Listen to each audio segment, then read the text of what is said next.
Hello everyone, so welcome to week 3 of the 50 stitches crochet along, and this week is the camel stitch. Now as you can see I've got two squares here because there's two variations of this stitch.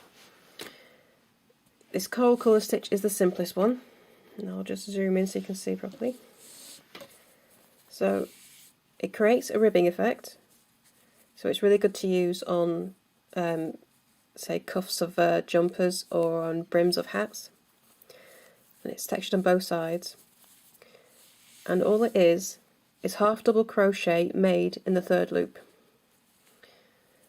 And it brings this lovely braiding, because what it does is it forces the front two loops to bend down and become part of this texture at the front.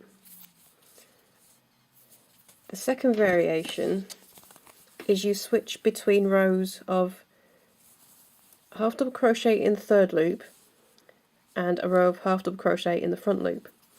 That keeps the texture on one side, so there's no texture there at all, and so all this braiding comes onto the front. I'm going to show you both, and you can decide which square that you want to use for the project. So I'm going to start off with the simpler square. So I'll just quickly show you this difference where the stitches are. Make sure I get the right way around. Okay. So, half double crochet we have. This is the front loop. Okay, that one there. Then we have this one here. This is what you would normally see as the back loop for single crochet or double crochet. But here it's more of a middle loop. And you turn round and you've got this third loop back here. It's got a bit tight on this, but it's usually much looser. It's very easy to find normally. I'll show you that when we make it up. But it's there. And so when you stitch into that, these ones bend down and become braided texture. Okay, so how do we make our square? So for this one, we've got a 4.5mm hook, and we're going to start by making a foundation row of 32, and we're going to half double crochet in the fourth loop from the hook, and then half double crochet in every stitch in our foundation chain. So remember, I always count the turning chain as a stitch, so you'll have 30 stitches in total, including that turning chain. Okay, so first we need to make the turning chain for the next row. So for row 2, we're going to chain 1, and then for the stitches on either end of the row, we're going to crochet in the back 2 loops. So ignore the front loop there, and go into the back 2. So I've got 2 loops there on the hook, and make your turning chain. So I like the alternate turning chain, which I'll put the link to in the description if you haven't done it before. There we go. So we need to make this the height of a double crochet, because the single just won't give us enough height for this. Okay, so the reason we go into the 2 loops on the end is just to strengthen the edge of our stitch, edge of the square. If we just did it in a single loop, I'll show you for the next stitch. So I'm just going to go into the back one for this one, the third loop, sorry. And oops.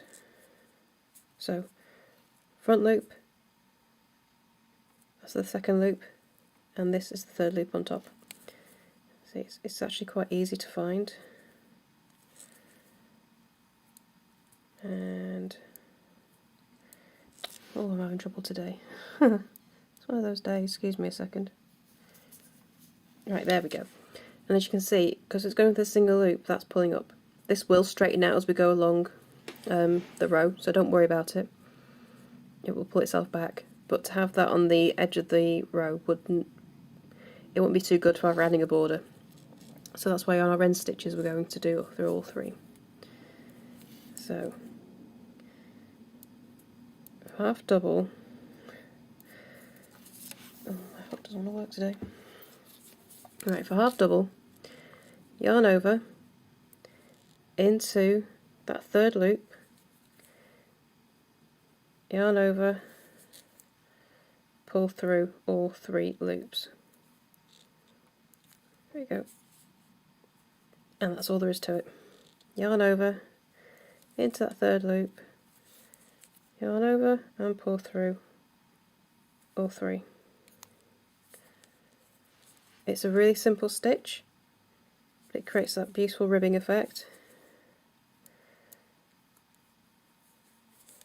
And you just keep doing that all down the row. And that is all there is to it.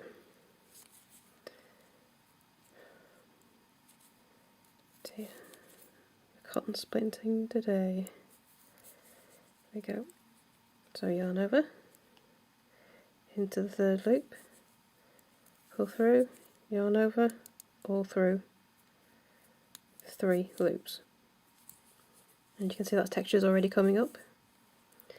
It's forced the other 2 loops down, and it just creates that lovely braiding. And it will look ribbed as well once we get through more rows. You're going to do 15 rows of this in total, which makes the border really easy. You just do 2 single crochet in the side of each half double crochet, and of course a single crochet in each stitch across the top and bottom. Each row will have 30 stitches, and simple as that. It's a really easy stick to make up, and it should be quite a fast square to make.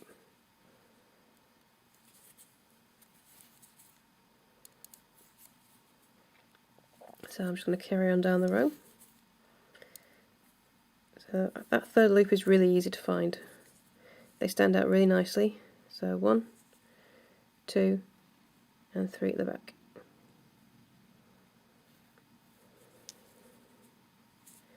So it's not an awkward stitch to do. It's really easy to find that third loop.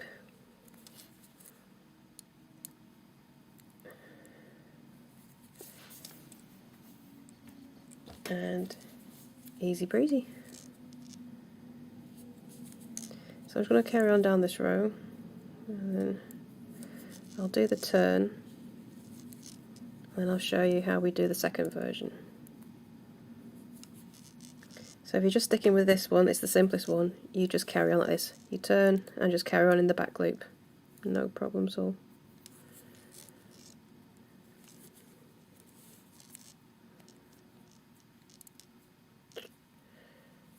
One of those days the hook doesn't want to work for you.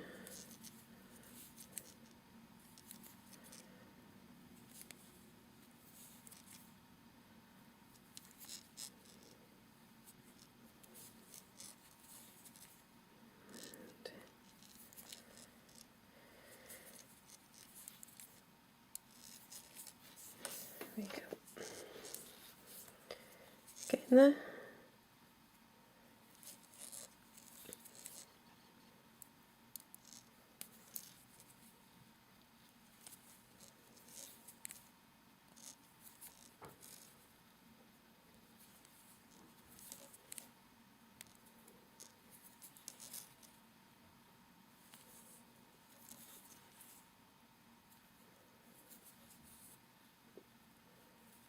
Okay,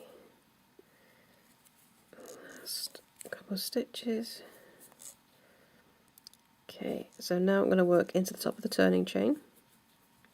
Take that out. First stitch 30. Excuse me a second.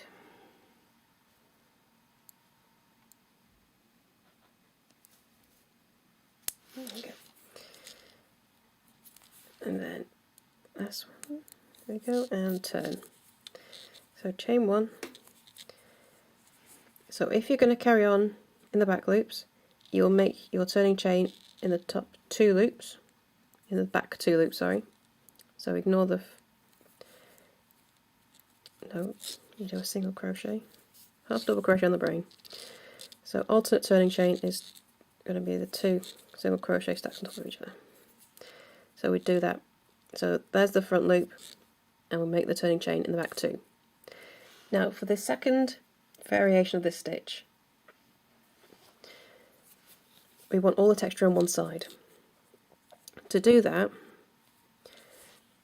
we need to make the rows in the front loop.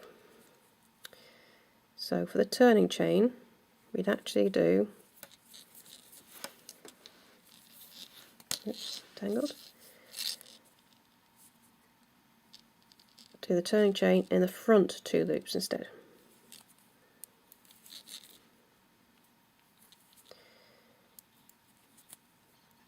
I'll show you what this does.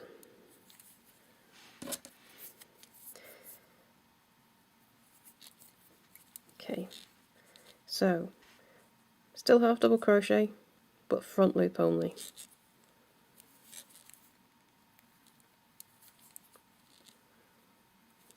I'll just do a few and I'll show you what effect this is going to create.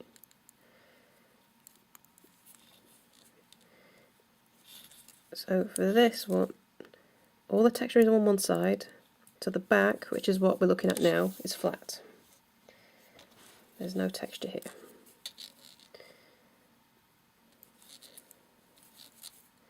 Just do a couple more, then I'll show you.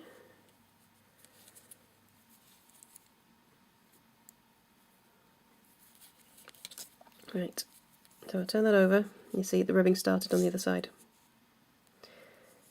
So there's our first set, and now we've got, working in the front loop, we're putting what would have been on the opposite side, and the original square is now on the front. So the half double is a really handy stitch, and you can create some lovely effects if you play around with which loops you're going into. So which one you decide to use is entirely up to you. So the simplest one is this one, and you just go into the back loop for every single row. That's it. Just remember those end stitches to put them into 2 loops so we can strengthen the edge, ready for the border. For this one, the odd number rows you would do in the back loop, even number into the front loop, and that's, you get the texture that way.